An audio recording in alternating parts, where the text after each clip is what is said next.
जय Hind. Channel 9 TV live web news Meerut मित्र पर मैं हूं आपके साथ नवेद खान और आप देख रहे हैं शो ट्रूथ एक्स।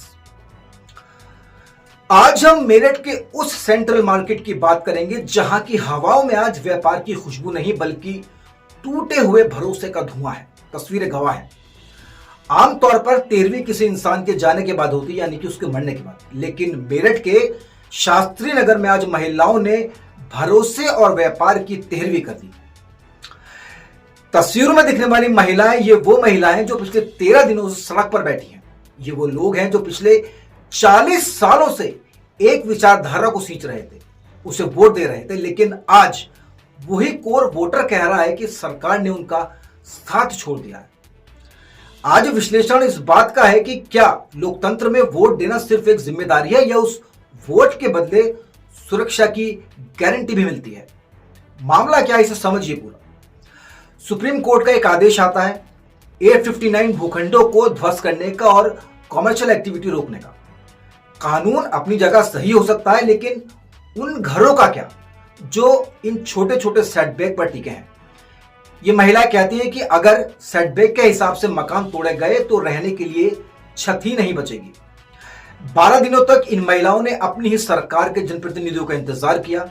उन्हें लगा कि जिन्हें उन्होंने सदन में भेजा है वो उनके आंगन में आएंगे, लेकिन 12 दिन बीत गए, कोई नहीं आया। इसलिए आज सेक्टर 2 के तिरंगा चौक पर हवन हुआ, पर यह हवन सुख शांति के लिए नहीं था। यह उस उम्मीद की अंतिम विदाई थी जो इन्होंने भाजपा सरकार से लगाई थी। अब ये महिलाएं कह रही हैं कि विपक्ष आए, बाहरी लोग आए, हम सबका स्वागत करेंगे। यानी जब अपनों ने दरवाजा बंद कर दिया तो अब इन्हें दूसरों का सहारा लेना पड़ रहा है। अब इस कहानी में एक नया मोड़ आता है, प्रशासनिक नोटिस। पुलिस उन लोगों को नोटिस थमा रही है जो इस प्रदर्शन में शामिल होने पहुंच रहे हैं, और आरोप लग रहा है कि न्यायालय की अवमानना। लेकिन सवाल यह है, क्या किसी के दुख में शामिल होना भी अब एक गुनाह है? बड़ा सवाल। व्यापारी और विपक्षी नेता इसे तानाशाही का रवैया कह रहे हैं। जब प्रशासन का संवाद के बजाय दबाव रास्ता चुनता है तो समझ लीजिए कि कहीं ना कहीं तंत्र डर रहा है।